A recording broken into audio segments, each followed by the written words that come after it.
Hello, I'm John Fenn, the head of research and programs at the American Folklife Center. Today I'm talking with Joe Zavon Johnson, a multi-instrumentalist, arts educator, and Black music researcher. He is an ethnomusicology PhD candidate at Indiana University, Bloomington, where he is completing a dissertation that examines the Black banjo renaissance through the lenses of Black studies, human geography, folklore, and ethnomusicology. Johnson also frequently collaborates with grassroots organizations focused on coalition building, community healing, and cultural reparations. Thanks for sitting here with me, Joe. Thanks for having me, John. Of course. I want to start with a little bit about yourself. I just gave the formal intro, but I want to know, the younger Joe, where you grew up and what drew you to banjo? Yeah, so I grew up in a small town in Ohio. It's called Xenia, Ohio. And I grew up in a really musical family. My father is a church musician, still actively performing. He was band director, school teacher, all these things. So I just grew up with instruments all over the place, all in my hands, all the time. And then I later went on to do a bachelor's degree in contemporary art music. And that was in a classical conservatory. But while I was there, I felt myself as a Black person and my musical experiences growing up not really being represented in what they considered to be a holistic like music education. So I felt myself sort of wanting to do something different. But then while I was like in the depths of like a music degree program, I found myself at a Rhiannon Giddens concert because she was like playing in Just randomly kind of. And I saw her playing and I was like, that's kind of cool. Like, what's that thing with the banjo? What's she singing about? This is kind of, it was dark, but it was also really cool. So I grabbed a banjo from a professor, borrowed it for a couple weeks, and started, playing things. That's a pretty good story. Rhiannon does many things. So on that topic of learning the banjo, so you came to it on your own. Who were some of your inspirations and who were some of your teachers? Yeah. Or is it all self-taught? Oh, I wish I was self-taught. That'd be cool. Rhiannon was probably one of those first influences, but I started working with a professor at my undergrad, Chris Patulski, who started teaching me some of the fundamentals of it. And then he got me hooked up with like the banjo verse. And then I actually got to meet Greg Adams, who's also with Sending Folkways, and Jake Blunt, who were both teaching at a camp just like up in Michigan, just across the border. Okay. So I started working with them. I've been kind of taking lessons with them on and off for a long time. And then once I moved to Bloomington, I really found like a home with the Bloomington old time music scene. And especially Brad Leftwich, who was part of this really awesome band called Brad Leftwich and the Humdingers.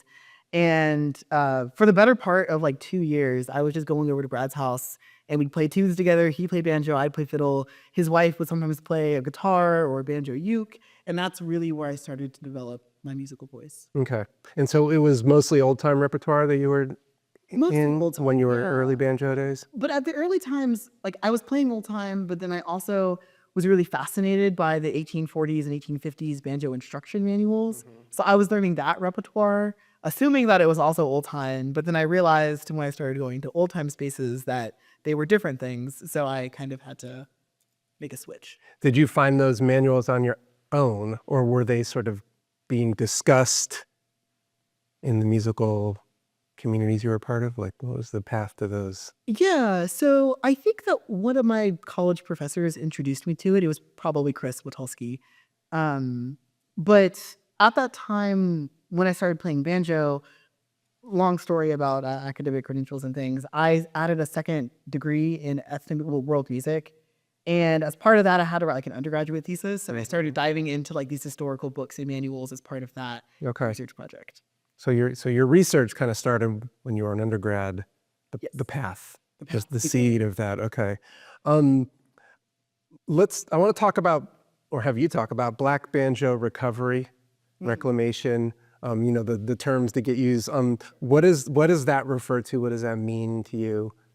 Sure. So I prefer the language of the Black banjo renaissance because I think that recovery implies that something was lost. Yeah. Reclamation implies that it was once not ours, which it's always been ours. But I think renaissance is an appropriate term, as Rhiannon Giddens, said in her Insta post. because it's this blossoming of more people having a relationship, more Black people having a relationship with the banjo and banjo's histories, and also banjo's relationship to other genres of American traditional music. So it's really just this moment of sort of, again, a blossoming of Black folks starting to do more, moving and shaking and creating new and wonderful things with the banjo.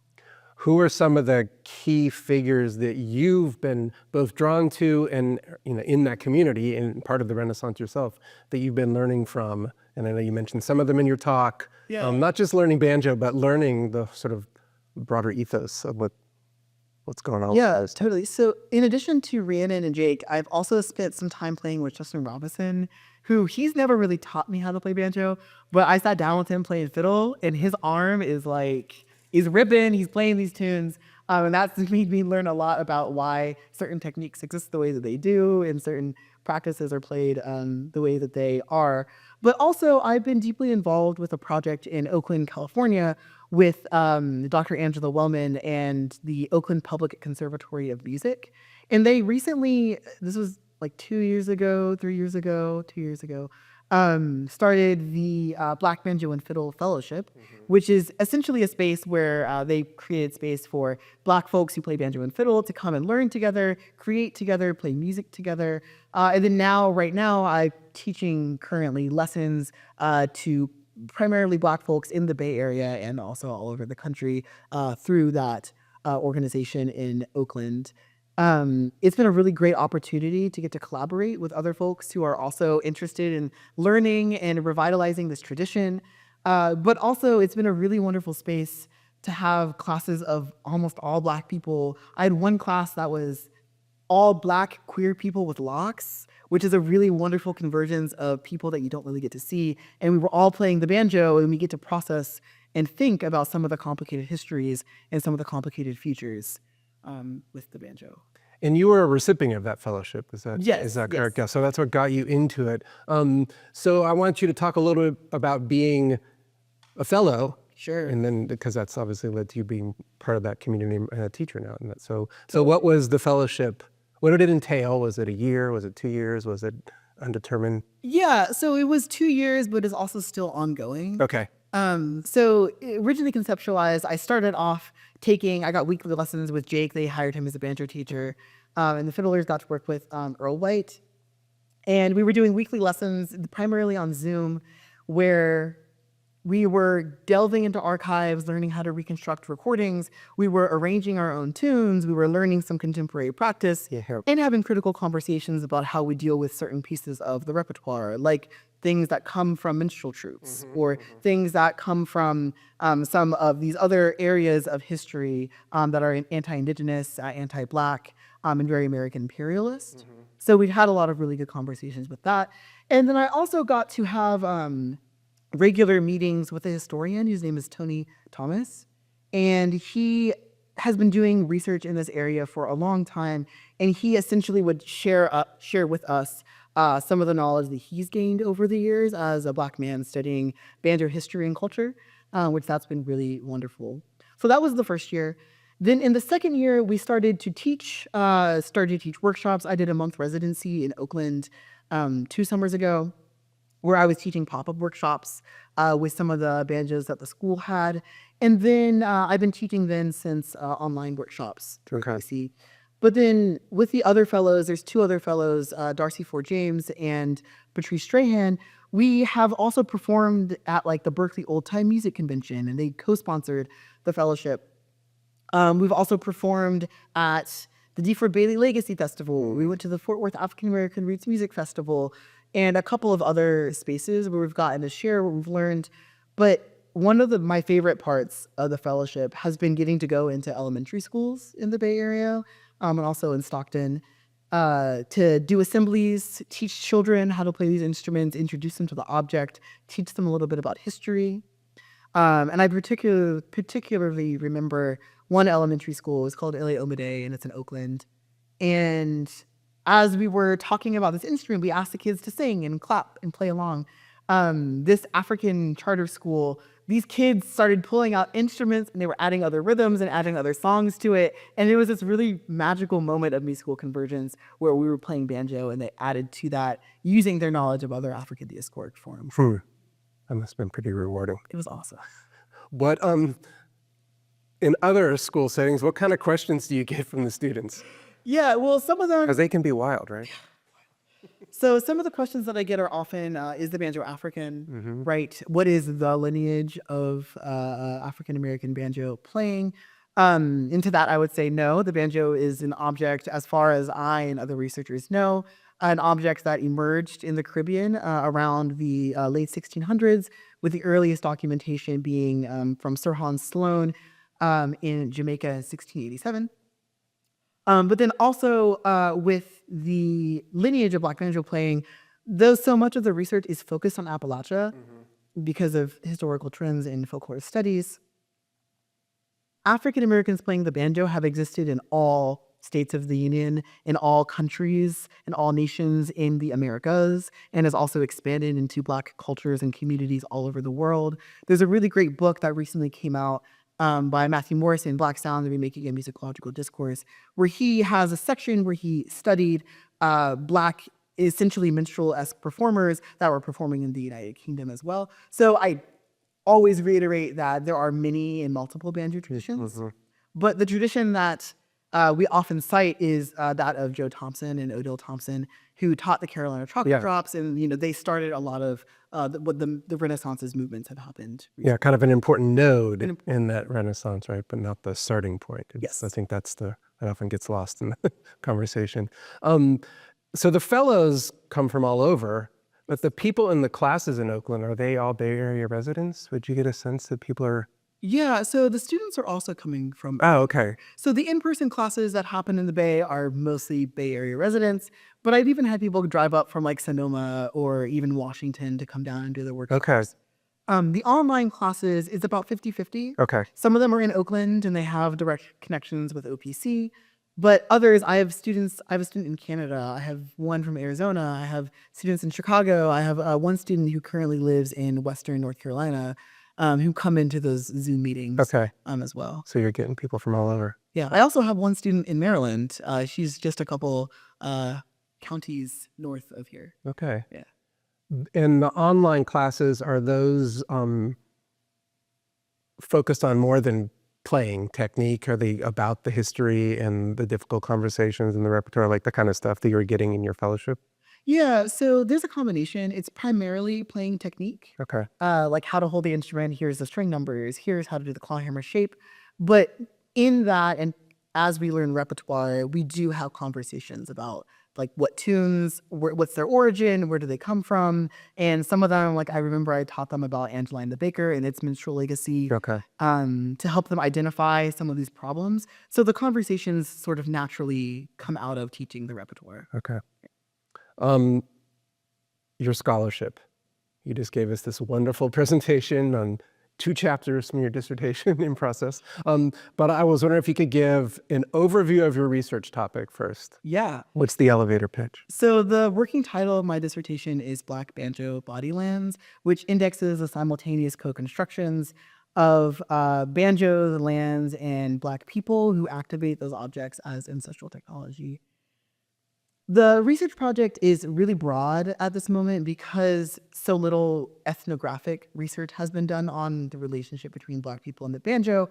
So I'm looking at instrument builders and knowledges that are created as we create the object.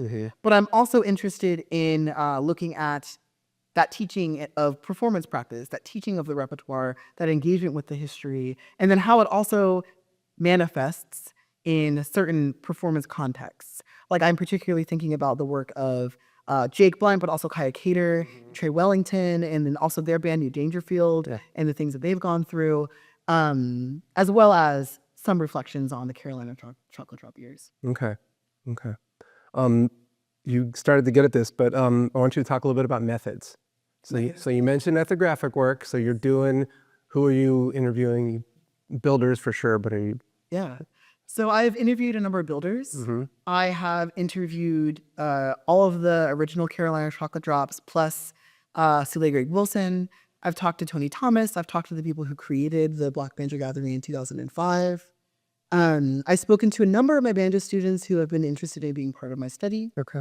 I've also spoken to some of the organizers in Oakland, particularly around the not traditional arts, but the arts funding and organization scene in the Bay Area, because that's really unique. Mm-hmm. But I've also done a lot of not ethnographic, I'm doing ethnographic research. I've done a lot of archival work as well. Okay. And while I was here at the LSE as an intern, I spent a lot of time looking at the resources that existed on African American banjo players. Here, I spent time at the Southern Folklife Collection at UNC Chapel Hill, because Don Flemons actually has a bunch of papers about the Carolina Chocolate Drop series. So I was able to go through old contracts. I was able to go through email communications and look at shifts in even the Carolina Chocolate Drops website from when they first started doing things in like late 2006, early 2007. And when they eventually dissolved in 2015, which was really useful. But other than my Chocolate Drops chapter, I see that archival work as context for the contemporary moment. Mm-hmm. So I'm not doing an archival. You're not doing a history so much as a kind of as giving, this is why these things exist in these ways. And now let's talk about how people are doing this in the contemporary moment. What other kind of field work have you done outside of interviews? Like where else have you gone? Yeah, so in addition to the residency, and I've been in Oakland like every other month for the last like 2 years, spending time there performing and teaching. I've also, I did a banjo building apprenticeship with Dina Jennings, which I talked about in my lecture. Mm-hmm. I have participated in festivals as a performer. Like I remember at the IBMA festival, I was in an Airbnb with a bunch of really wonderful musician friends, and I got to spend time just like drinking whiskey and like shooting the shoot like together. So a lot of that as well, but it's required a lot of traveling. Mm-hmm. It's a very translocal community. We often say we're ships passing in the night because we are all sort of always moving all around the country. And an unfortunate, but also in some ways great things because of the internet thing about the Black Banjo Renaissance community is that a lot of us are sort of isolated in our own spaces. Okay. Like I'm the only Black banjo player in Southern Indiana that I know about so far. And you know, like Jake is in Rhode Island, and then I think about like Sarah, who actually lives around here in DC. But then also, I'm thinking about like, you know, my student in Arizona, or even Shanice Richards, who's a great fiddle and banjo player who lives in Florida. We're all kind of individuals all over the country, so we have to move in order, not move, but like move spaces, perform at festivals together, go to gatherings together, so that we can build that community. Which is why spaces like the Fort Worth African American Roots Music Festival is so important, because the organizer, Randy Waller-Pace, makes an intentional move every year to try to bring together folks from all over extant parts of the country so that we can have a space for community. Yeah. And I know that her approach to programming that festival is about generating community, not just audience, right? Yes, exactly. I mean, it's such an important ethos. People writing dissertations love this question. What any unexpected findings or key points of analysis that you've sort of run into, whether it's fieldwork or archival, like stuff that you're just like, wow, I didn't think about that? Yeah, so the main thing, as I'm thinking a lot about the aftermath of the Black Banjo Gathering of 2005, that I'm realizing, and I alluded to it in my talk, is the focus on constantly needing to curate spaces and constantly making us work in those spaces. Like at the Black Banjo Gathering, where there were maybe only like a dozen or two Black people at the Black Banjo Gathering, as in addition to a lot of other people who were there to observe. So that observation of Black folks that requires us to perform all the time creates its own logistical challenges when it comes to reviving and revitalizing and blossoming our living culture, because there's always a gaze upon us, which isn't unique to us exactly, but it creates its own special difficulties in the ways people explain things, what they're willing to say in public versus willing to say in private, and some of the difficulties of interpersonal relationships that come up as there is such a small community that you have to keep working with one another. Yeah. So that's been interesting. You talked about your work as a music educator a little bit already. Do you imagine once you finish your dissertation, continuing to be in that teaching mode and continuing to be like bringing the next, not generation age-wise, but next generation of players, no matter what their age, into the fold? Is that like part of your professional trajectory? Oh, 100%. Yeah. Teaching is a vocational part of my family. My father's an educator. My mother is a social worker. And we've always grown up teaching and sharing and building community. So no matter what happens after I finish, I always intend to continue supporting, uplifting younger folks, but then also educating the general public about what's happening with the Black Banjo Renaissance. On that topic of what's next after you finish, Sure. what are you looking at? Where are you looking, whether it's your professional trajectory, your trajectory as an artist, as a performer, because I know you, that's always on the side when you're in your academic realm. What are you looking at in the next 4 or 5 years? Yeah, I would like to eventually turn my dissertation into a book. That's the intention. Whether it's in academia or in some public sector job or as a freelance researcher, folklorist, what have you, that is the intention, because I think that the work that I'm dealing with, not to, uplift myself, but I think that the work that I'm dealing with needs to be accessible and readable by a number of people. Whether or not it ends up being high academic, whatever you want to call it, isn't as important to me as making sure that the knowledge is documented, written down, and in a space that is accessible for people to read and learn about and build upon to create new features. Yeah, it seems like it's propelling Yes. something and having it be accessible. Do you want to get back into performing more? Like, do you enjoy performing? I do enjoy performing. I would like to do more of it, but it's, as you said, it's hard to balance as while you're doing writing a dissertation.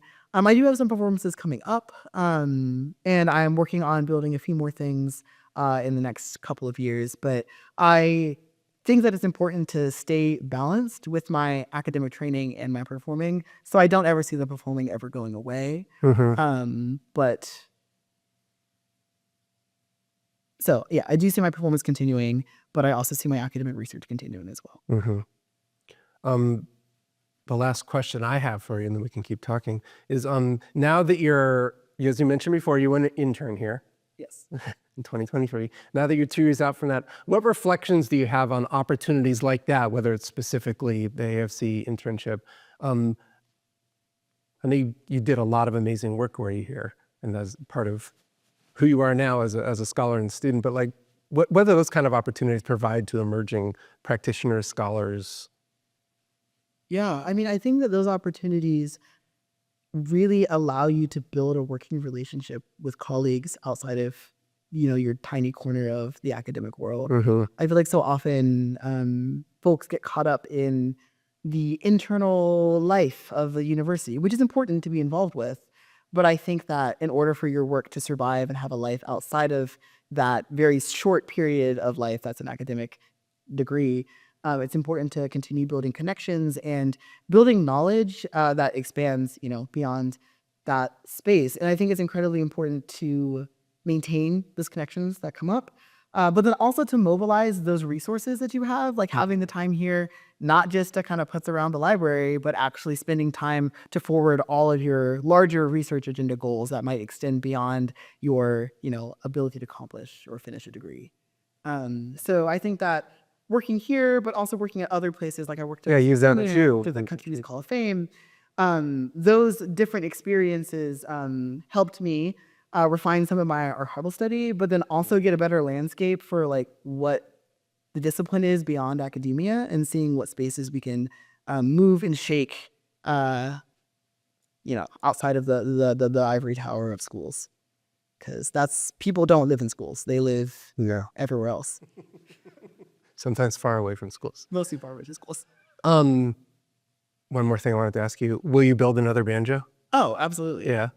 That's the plan. I'm currently growing gourds at my home in Bloomington.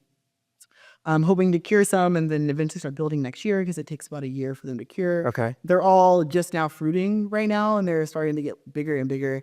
And at the end of the growing season, I'll pluck them and then we'll, dry them out and all that. So I'm hoping to build more banjos out of that. I'm hoping to spend more time with Dina on the farm, and eventually build up my own wood shop and my own garage so I can start making banjos and other gourd instruments on my own. Do you go visit the gourds every day and make sure they're... Oh, Dave, here in my backyard. Yeah. You're talking about? I've seen pictures of them. You showed some. Anything I didn't ask about that you wanted to... This seems pretty comprehensive. I appreciate your questions. Well, thanks again for sitting for the interview and for coming and giving the talk. Yeah, thanks for having me, Jay. All right.